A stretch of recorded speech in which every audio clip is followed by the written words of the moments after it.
working with these diverse yung kasi. So how is it working with them?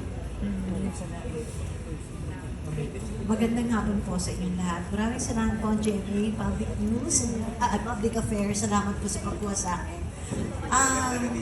Huwag na tumayo, mayora ka. Alam mo, ngayon na naninibago ko kasi parang hindi, dati story conference, press conference, ngayon media con, di ba? Tapos diverse nga, ang daming mga bagets. Alam mo, meron akong kwento sa inyo. Kasi taping namin, yung mga Golden Scorpion, pakilala sila ng pakilala sa akin. Tuwing taping, di ko naaalala mga pangalan nila. Kasi parang yung itsura nila. Ganun yata talaga pag senior citizen na. Pero anyways, masaya naman kasi magagalang naman sila, marirespeto.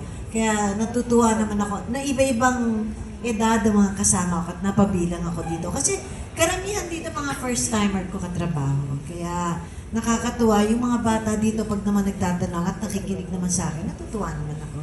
Kasi yung mga ayaw makinig, bahala ko sa buhay. Yun lang. Thank you. Kuya Eugene, matagal na tayong magkasama. Dekada na, parang 4 na dekada na. Sobrang tagal. Tatlo lang. Tatlo lang. Sige. Salamat. Salamat.